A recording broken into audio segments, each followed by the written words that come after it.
यांचं टुरिस्टवर मराठी माणूस काय करू शकतो, काही करू शकतो. त्याची शेव, चिवडा आणि पापडी स्वतः बनवतो.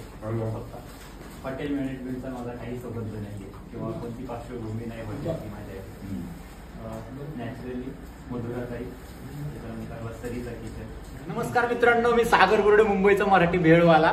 आणि आज आहे ना, खास करून आहे ना, मागं कोण आहे माहिती आहेत का? हा, ओळखा तुम्ही कोण आहेत.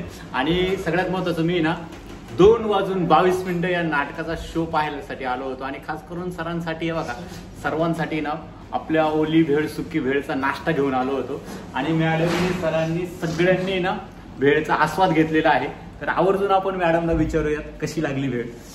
खूप कमाल. आत्ताच वेळ खाल्ली आहे, त्यामुळे फार फार फार मस्त वाटते. आणि अत्यंत चविष्ट आणि अशी सुंदर भेळ यांनी खाऊ घातली आम्हा सगळ्यांना. आणि प्रयोग झाल्यावर मी अशी खूप जास्त भूक लागली असते, त्यामुळे त्या भुकेत या जे काही यांनी आज 4 चांद लावले त्यांनी आम्हाला खूप छान वाटतंय सगळ्यांना.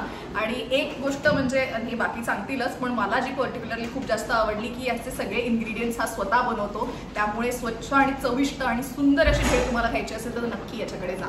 Thank you thank you thank you. मुंबईचा मराठी भेळवाला.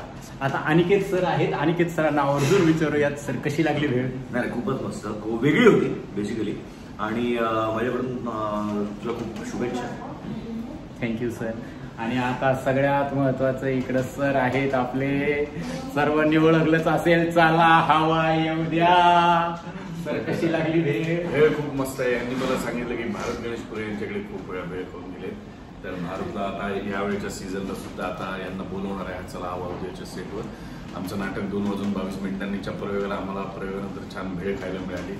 आणि अशीच जशी नाटकाची भट्टी आणि भेळ जमली आहे, तशीच ही भेळ आणि भट्टी अशी मस्त जमली होती. फरसाण बिरसाण अतिशय सुंदर होतं. सगळं गोड चटणी, तिखट चटणी उत्तम होती. आणि सगळ्यात महत्त्वाचं म्हणजे नुसतं काय आपण म्हणू ज्याला जनरल काहीतरी मिक्स करून दिले असं नव्हतं, तर चटणी सुद्धा सुंदर होती, उत्तम भेळ होती. सांगपाळ्याला यांचं भेळेचं ठिकाण आहे, सगळ्यांनी जाऊ तिथे भेळ खावी. अगदी मनापासून आभारी सर.